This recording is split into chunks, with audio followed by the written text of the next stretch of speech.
ইজৰাইলৰ যি যুদ্ধ হিজবুল্লাহ ইৰাণৰ যুদ্ধৰ মাজতে এতিয়া সেই যি যুদ্ধৰ পৰিণতি সেই যুদ্ধৰ ফল ভুগিবলগীয়া হৈছে লেবাননৰ সাধাৰণ জনতাই হামাছক লেবানন আৰু হিজবুল্লাহ আৰু ইৰাণে সমৰ্থন কৰে ইয়াৰ পৰিপ্ৰেক্ষিততে এতিয়া ইজৰাইলৰ আক্ৰমণৰ লক্ষ্য হৈ পৰিছে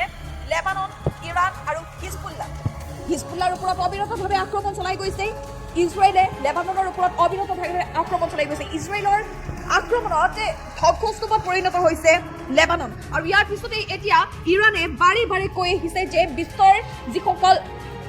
মুছলমান লোক অৰ্থাৎ বিশ্বত যিমান মুছলমান কাণ্ট্ৰি আছে সকলো একগোট হ'ব লাগে আৰু ইজৰাইলে যেনেদৰে আক্ৰমণ চলাই আছে মুছলমান দেশসমূহত লেবাননৰ ওপৰত হিজবুল্লাহৰ ওপৰত হামাছ গাজাৰ ওপৰত যিদৰে আক্ৰমণ চলাই আছে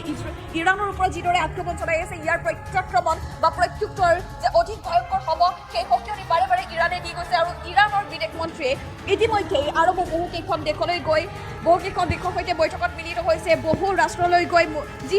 যিসমূহ ৰাষ্ট্ৰ ইজৰাইলৰ শত্ৰু ৰাষ্ট্ৰ সেই শত্ৰু ৰাষ্ট্ৰৰ সৈতে বৈঠকত মিলিত হৈছে আৰু ইজৰাইলৰ বিৰুদ্ধে ৰণকৌশল প্ৰস্তুত কৰিছে